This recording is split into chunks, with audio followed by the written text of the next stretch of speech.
నమస్కారం.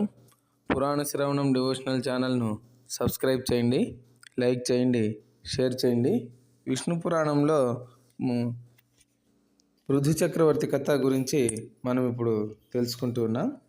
ఈ వేణుని బాహు మదించడం వలన పృథువు జన్మించడం జరుగుతుంది. ఆ సమయంలో ఇతడు జన్మించిన సమయంలో పుష్పవర్షం కురిసింది. దేవదిందుభులు మోగాయి. దేవగణాలందరూ కూడా అభినందించారు. అలా పుట్టిన పృథువు యువకుడై మహనీయ మహిమ కలవాడై విరాజిల్లుతూ ఉన్నాడు. అలా ఉండగా దేవలోకం నుంచి విశిష్ట తేజస్సు కలిగినటువంటి ఖడ్గము, ధనస్సు, అక్షయ బాణ తూణీరాలన్నీ కూడా 2 భుజాలు, తూణీరాలు 2, వజ్ర కవచము యుద్ధ సాధనాలుగా ఆ పృథువుకు వచ్చాయి. ధర్మానికి రూపమైనటువంటి మంచి కొడుకు కలగడం వల్ల వేణుడు పుణ్యస్థానానికి చేరాడు. మునులు పరమానంద భరితులయ్యారు. పృథువుకు సముద్రాల నుంచి నీరు సువర్ణ పాత్రలతో తెచ్చి అభిషేకం చేశారు. దేవగణాలతో బ్రహ్మ వచ్చి శుభముహూర్తాన పృథువుకి ధరాధిపతిగా పట్టం కట్టి చక్రవర్తిని కూడా చేశారు. విష్ణు చక్రం వచ్చి పృథువు దక్షిణ హస్తమునకు దివ్యాభరణముగా ప్రకాశించింది. దాన్ని చూసి బ్రహ్మ చక్రవర్తిగా పృథువును చెప్పి అభినందించాడు. ఈ విధముగా పృథు చక్రవర్తి అయి ధర్మమూర్తిగా సుర నర ప్రశంసను పొంది సమధికైశ్వర్యవంతుడై రాజ్యం చేయసాగాడు. అలా చేస్తూ పైతామహ యజ్ఞం చేశాడు. ఆ యజ్ఞమునకు సంబంధించిన సూత్ర మంత్ర ప్రభావంచే 2 శిశువులు పుట్టారు.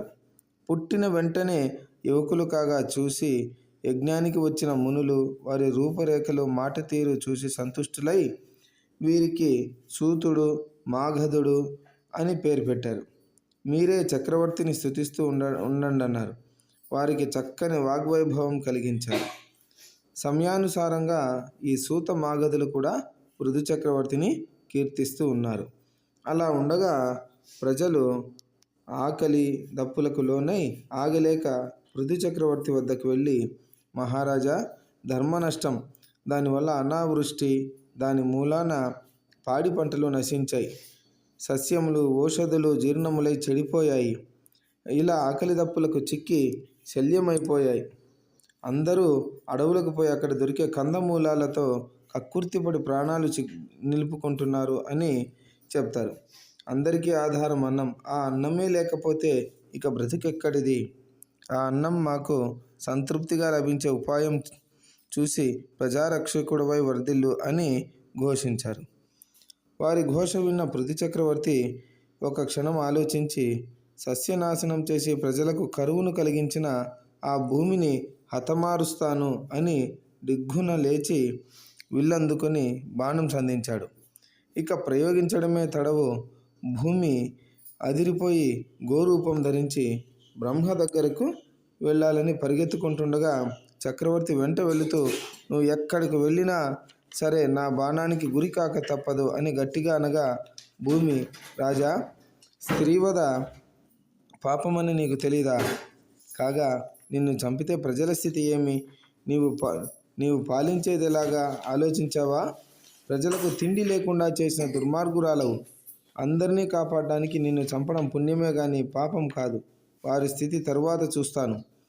దైవబలం సమృద్ధిగా ఉన్నవాడు నేను. వారిని సుఖంగా పాలించడం నాకు కష్టం కాదు. సరే, ఒక ఉపాయం చెప్తాను, విను.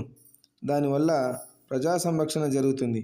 పంటలు, ఔషధులు అన్నీ కూడా నాలో జీర్ణమై ఉన్నాయి. గోరూపాన ఉన్న నాకు ఒక దూడను కలిగించు.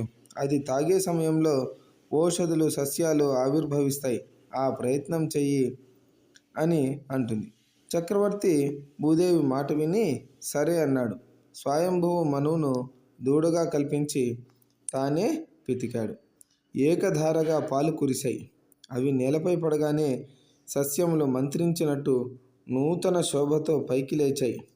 ఎక్కడ చూసినా భూమి సస్యశ్యామలమై కన్నుల పండుగగా ఉన్నది. ఆ పాలతో దేవ దైత్య కిన్నరాదులకు, మృగాలకు, మానవులకు సమృద్ధిగా వారికి కావలసినటువంటి ఆహారం అంతా కూడా సమకూరింది. అలాగా భూమిని మళ్ళీ యథారూపానికి తెచ్చి సుర సుర నర రంజనముగా పృథు చక్రవర్తి పరిపాలన చిరకాలం చేశాడు. ఆ సత్క్రియ వలన భూమికి చక్రవర్తి పేరుతో పృథివీ అనే పేరు వచ్చింది. చూడండి, మనం ఎప్పటికీ కూడా ఈ మంచి పనులు చేస్తే అలాగా భూదేవి ఉన్నంతకాలం మనం కూడా నిలబడిపోతాం అని మనం పిల్లలకి ఇటువంటి మంచి లక్షణాలన్నీ కూడా ఈ పురాణాల వలన మనము తెలియచేయవచ్చు. ఈ పృథు చక్రవర్తి కథ విన్నవారికి ఎటువంటి పాపము అంటదు. తేజస్సు, సమృద్ధిగా సిరి సంపదలు, సుఖ సంతోషాలు, కీర్తి, ఆరోగ్యాభివృద్ధి, అశ్వమేధ యాగం చేసిన ఫలము ఆ మహావిష్ణువు ప్రసాదిస్తాడు. కాబట్టి దయచేసి ఇటువంటి పురాణాలను మనం వినాలి. అలాగే మన పిల్లలకు తెలియజేస్తే చక్కగా వీటిలో ఉన్నటువంటి మంచి మంచి విషయాలన్నీ కూడా వాళ్ళు నేర్చుకొని ఉన్నత స్థానానికి ఎదగడానికి ఈ పురాణ శ్రవణం అనేది వారికి ఎంతగానో కూడా ఉపయోగపడుతుంది. కావున ప్రతి ఒక్కరూ కూడా పురాణాలు వినండి, ఆ కథలన్నీ కూడా పిల్లలకు తెలియజేయండి. మనము పిల్లలకు వాల్యూ ఎడ్యుకేషన్ అని చెప్తున్నాం. ఆ వాల్యూ ఎడ్యుకేషన్ అంతా కూడా మన పురాణాల్లోనే ఉంది. కాబట్టి ఆ విలువలన్నీ కూడా పిల్లలు తెలుసుకొని క్రమశిక్షణావంతులై సన్మార్గాన నడుస్తారు. ఓం నమో నారాయణ. ఈ ధనుర్మాసంలో పురాణ శ్రవణం అత్యంత శుభదాయకం.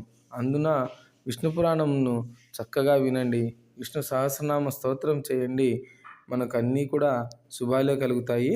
ఓం నమో నారాయణ. ఇది పురాణ శ్రవణంలో మనము తరువాత భాగంలో మిగతా కథ చూద్దాం. ఓం నమో నారాయణ.